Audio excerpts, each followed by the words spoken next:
श्रीराम जय जय राम। श्री अनंतकोटी ब्रह्मांड नायक राजाधिराज सच्चिदानंद सद्गुरु श्री ब्रह्मचैतन्य महाराज की जय। जय जय रघुवीर समर्थ। श्रीराम। श्री ब्रह्मचैतन्य गोंदवलेकर महाराज प्रवचन 19 फेब्रुवारी। नामात राहणे हा सरळ मार्ग आहे. एका बाईला सासरी नामस्मरण करणे कठीण जाई, कारण सासरच्या लोकांना ते आवडत नसे. मी तिला सांगितले, लोणी चोरून खाण्याचा परिपाठ ठेवला तरी त्याचा परिणाम शरीरावर दिसतोच. तसे नाम कुणाला नकळत घेतले तरी त्याचा उपयोग होतोच. म्हणून उघडपणे नाम न घेता आले तरी ते गुप्तपणे घ्यावे आणि त्याप्रमाणे युक्तीने वागावे. शरीराला अन्नाची जरुरी असताना जर ते तोंडातून जात नसेल तर नळीने पोटात घालतात, त्यामुळे ते लवकर पोटात जाते. तसे भावनेच्या नळीने नाम घेतले तर ते फार लवकर काम करते. एक मनुष्य बैलगाडीतून जाताना रस्त्यामध्ये पडलेला होता. एका सज्जन माणसाने त्याला उचलून आपल्या घरी नेले आणि त्याच्यावर उपचार केले. तसे आपण भगवंताच्या नामात पडून राहावे.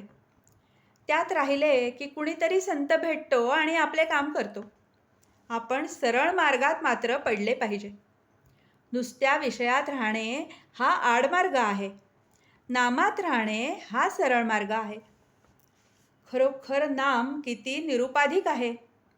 आपण देहबुद्धीच्या उपाधीत राहणारे लोक आहोत, म्हणून आपल्याला नामाचे महत्त्व तितकेसे समजत नाही. संतांनाच नामाचे खरे महत्त्व कळते. विलायत इथून हजारो मैल लांब आहे. तिथे जाऊन आलेल्या लोकांकडून आपण तिथल्या गोष्टी ऐकतो. तिथे आपण पायी जाऊ शकत नाही, कारण ते फार लांब आहे. शिवाय वाहनामध्ये बसून जावे म्हटले तर मध्ये मोठा समुद्र आहे.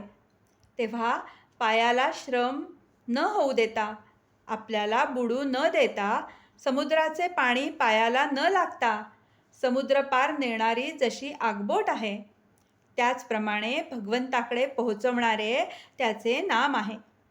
भगवंत कसा आहे तो आम्ही पाहिला नाही, पण संत त्याला पाहून आले आणि त्यांनी त्याचे वर्णन आमच्याजवळ केले. आम्ही आमच्या कष्टाने त्याला गाठू म्हणावे तर ते शक्य नाही. शिवाय प्रपंचासारखा एवढा भवसागर मध्ये आडवा आलेला आहे.